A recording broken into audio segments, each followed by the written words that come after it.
The future of farming. Virtual fences coming to Denmark and Sweden. The future of farming. Virtual fences coming to Denmark and Sweden. Across Europe, vast stretches of farmland rely on traditional physical fences, miles of wire often punctuated by electric shocks, to keep livestock contained. But a new technology is poised to revolutionize pasture management: virtual fencing. Replacing physical barriers with digital ones, this system promises greater flexibility and efficiency for farmers while raising questions about its impact on animal welfare. The concept gained traction globally in recent years, spearheaded by Norwegian startup Nofence.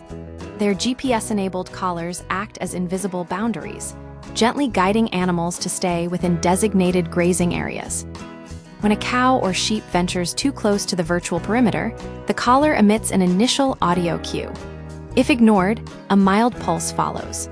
Over time, livestock learn to associate these signals with staying safely within their designated pasture. Farmers can remotely adjust these digital boundaries through a smartphone app, eliminating the time and labor spent on mending physical fences. This newfound flexibility has several advantages. It allows farmers to utilize marginal lands, wetlands, rocky terrain, dense vegetation previously unsuitable for traditional fencing. This opens up more grazing space while minimizing pressure on arable land devoted to food crops. Virtual fencing makes it possible to graze more land than before and also use areas that are not suitable for crop production for human consumption, explains Lotten Vallund, a researcher at RISE Research Institutes of Sweden who has studied virtual fencing since 2019. So we can use other types of land for producing meat. Animal welfare.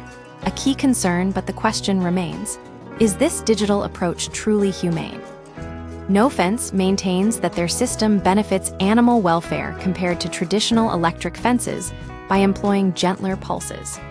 They emphasize a training process where animals initially learn within a physical fence with superimposed virtual boundaries. A 2022 study conducted by Vallund, while limited in scope due to the scarcity of data on traditional electric fence impacts, found no evidence of increased stress hormone levels, cortisol, in animals using Nofence collars compared to those confined by physical fencing. Most interactions with the virtual boundaries occur through the audio cue alone, with pulses used sparingly after initial training. Yet Vallund advocates for continued research and cautious implementation.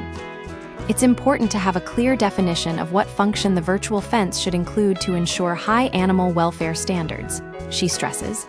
The system needs to allow animals ample time to react to cues. She adds, for some farmers, it will work very well and they will use it fully. For others, it may serve as a complement to their existing systems. One approach should not exclude another. A technological evolution, while Nofence boasts over 7,000 users predominantly in Norway. With expansion into the US and Canada underway, virtual fencing faces regulatory hurdles in many European countries. Sweden's Board of Agriculture previously banned it due to welfare concerns, but recently reversed its stance, paving the way for legalization next year. Denmark will follow suit shortly after, setting a precedent for potential wider adoption across the continent. Despite promising benefits, researchers like Vallund caution that virtual fencing is unlikely to completely replace traditional methods. Network connectivity issues and battery limitations in remote areas can create challenges. I don't see this system as something that should be used as the only alternative for grazing management, she observes.